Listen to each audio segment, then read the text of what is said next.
Big boss Telugu season 8కి సంబంధించి strongest player Nikhil కాస్త weakest of the house అయిపోయాడనమాట. అయితే అందుకు ఎవరు కారణం మనందరికీ తెలిసిందే. సోనియా చుట్టూ మనోడు ఆట తిరగటం వల్ల, సోనియా చెప్పిందే మనోడు చేయటం వల్ల, సోనియా మీద ఎక్కువ డిపెండ్ అవ్వటం వల్ల, ఏదైతే ఆమెకి వ్యతిరేకంగా మాట్లాడితే ఆమె ఎక్కడ నన్ను టార్గెట్ చేస్తుందో, ఆమెకి మనం ఎక్కడ సమాధానం చెప్పాల్సి వస్తుందో, నేను ఎక్కడ నెగిటివ్ అయిపోతానో అనేటువంటి ఒకే ఒక్క భయంతో తొలి 2 రోజుల్లో చూసినటువంటి నిఖిల్ అయితే తర్వాత మాయమైపోయాడనమాట.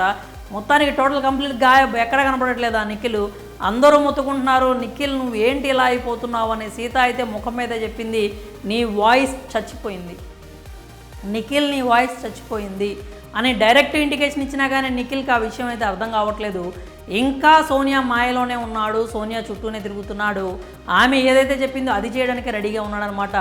అసలు ఆ నిఖిల్ ఇంతకంటే ఎంత తగ్గుతాడో మనకు అర్థం కావట్లేదు. ఎంత ఎక్స్పెక్ట్ చేసినా కానీ అంతకంటే ఒక మెట్టు తగ్గిపోతూ కనిపిస్తూ ఉన్నాడు. అది ఎందుకు చేస్తున్నాడో అర్థం కాని పరిస్థితి.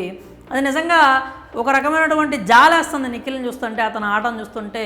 అసలు ఇప్పుడు ఇదంతా ఈ తతంగం అంతా ఎందుకు వచ్చింది, ఈ టాపిక్ ఎందుకు వచ్చింది అంటే, మనం తాజాగా చూసామన్నమాట. ఒక గోల్డెన్ బ్రాస్లెట్ ఒకటి పెట్టి మీరు స్వాప్ అవ్వచ్చు, ఒక కంటెస్టెంట్ని స్వాప్ చేయొచ్చు, క్లాన్లు మారచ్చు అని చెప్పారు. దానికి సంబంధించి చెప్పారనమాట. ఎవరైతే మారుతారో ఒకళ్ళు డిసైడ్ అవ్వండి, ఒకళ్ళు డిసైడ్ అయ్యి స్వాప్ అవ్వండి అని చెప్పినప్పుడు ఇక అందరూ క్లాన్ చీఫ్లు ఏం చేశారంటే వీళ్ళ క్లాన్లో ఉన్న వాళ్ళని, వాళ్ళ క్లాన్లో ఉన్న వీళ్ళని అలాగే మారకుండా చూసుకోవడానికి కొంతమంది అటు వాళ్ళని ఇటు తీసుకురావడానికి ట్రైల్ అయితే చేశారనమాట. ప్రయత్నాలు జరిగినాయి. నిఖిల్ ఏమో తన క్లాన్లో ఉన్న వాళ్ళు అవతల క్లాన్కి వెళ్లకుండా చూసుకునేందుకు వాళ్ళతో చర్చలు చేయడం చేశాడనమాట. అయితే రావడం అంటే ఒక దగ్గర కూర్చొని ఉన్నారు నాగమణికంట, సోనియా ఒక దగ్గర పూల్ దగ్గర కూర్చొని ఉన్నప్పుడు వచ్చాడనమాట. రావడం సోనియా ఏమంటున్నాడంటే, నువ్వు ఎందుకు ఈ క్లాన్ మారకుండా ఉంటావు, నువ్వు చెప్తావు, లేకపోతే నువ్వు ఎందుకు వెళ్ళకూడదు నేను చెప్పనా అని చెప్పన్నాడు అనమాట. అక్కడ కూడా సోనియాకి ఎలివేషన్సే, నువ్వు తోపు, నీకు నువ్వు ఉండాలి. ఇంకా దానికి సంబంధించి మనోడు ఏమన్నాడంటే, సరే నేనే చెప్తాను ఆగు అని చెప్పి, నువ్వు వెళ్ళకూడదు, వెళ్ళావంటే తాట తీస్తాను నువ్వు కనుక క్లాన్ నుంచి వెళ్ళావంటే. ఎందుకు అంటే నువ్వు నా రైట్ హ్యాండ్, నువ్వు నా గుండెకాయ, నువ్వు లేకపోతే ఎలాగా, నువ్వు క్లాన్లో ఉండాల్సిందే ఖచ్చితంగా. అంటే నువ్వు వెళ్ళమని చెప్పినా ఆవిడ వెళ్ళదు. ఎందుకంటే నీ దగ్గర నీ పక్కన ఉంటేనే కదా నువ్వు చెప్పిన మాట, ఆమె చెప్పిన మాట నువ్వు వినేది. అలా అయితేనే కదా నీ ఆట కాస్త తగ్గేది హౌస్లో.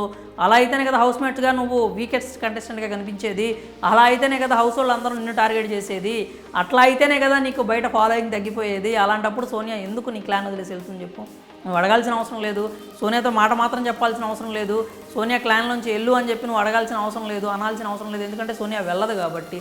పక్కనే ఉన్న మణికంఠని మాత్రం లేదులే నువ్వు ఉంటే ఉంటావు, వెళ్తావు అన్నట్టుగానే నమ్మకే వస్తే ఒక మాట అయితే వద్దు నువ్వు కూడా వెళ్ళొద్దు అన్నాడు. అంటే అంతకంటే ముందు ఒకసారి క్లియర్గా మాట్లాడాడు, నీకెక్కడన్నా నిన్ను సేవ్ చేసే అవకాశం వస్తే నేను సేవ్ చేస్తానని చెప్పి మాటిచ్చాడన్నమాట మణికంఠకి. అంటే ఈ మధ్య నిఖిల్ ఇచ్చిన మాటలు ఎన్నో మారుతూ ఉన్నాయి, మాటలు తప్పుతూ ఉన్నాడు. అది నబీల్ విషయంలో మనం ఆల్రెడీ చూసామన్నమాట.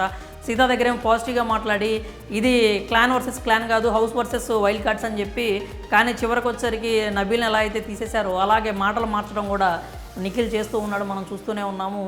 అయితే సోనియా విషయంలోనే నిఖిల్ ఇంకెంత తగ్గుతాడో మనకు అర్థం కావట్లేదు. ఇంకెప్పుడు ఆ ఆటలో నుంచి, ఆ మాయలో నుంచి ఎప్పుడు బయటకు వస్తాడో మనకైతే తెలియట్లేదు. స్ట్రాంగెస్ట్ రా బాబు నువ్వు అని చెప్పి మనం అనుకుంటుంటే ఆయన మాత్రం లేదు అట్లాంటి ట్యాగులు నాకు ఇవ్వద్దు, నేను వీక్ ప్లేయర్ని, నేను ఒకళ్ళ మీద డిపెండ్ అవుతూ ఉంటాను, ఒకళ్ళు చెప్పింది నేను చేస్తాను, నేను ఓన్గా డెసిషన్ తీసుకోలేను, నేను ఆవిడ చెప్పిందే చేస్తాను, ఆవిడ నా గుండెకాయ, ఆవిడ నా రైట్ హ్యాండు, ఆవిడ నాకు మంత్రి, నేను రాజుకుంటానంతే, రాజుకి నామకే వస్తే ఉంటానంతే, మంత్రి చెప్పింది నేను చేస్తాను అని చెప్పి నిఖిల్ చెప్తున్న పరిస్థితి అయితే ఉందన్నమాట. అదే నిన్న చూసినప్పుడైతే మళ్ళీ ఎందుకో నిఖిల్ విషయంలోనే జాలేసింది. ఎందుకు నిఖిల్ ఇలా అయిపోతున్నావు, కొంచెం మంచిగా ఆడచ్చు కదా, సొంతంగా నువ్వు ఇండిపెండెంట్గా ఎందుకు ఉండట్లేదు, డిపెండెంట్గా ఎందుకు మారిపోతున్నావు అనేది అయితే అర్థం కావట్లేదు. మరోసారి అదే విషయాన్ని ప్రూవ్ చేశాడనమాట. సోనియా ఉన్నంతకాలం సోనియా చుట్టూనే నిఖిల్ ఆట ఉంటుంది అని చెప్పి అందరికీ క్లారిటీ వచ్చేసింది.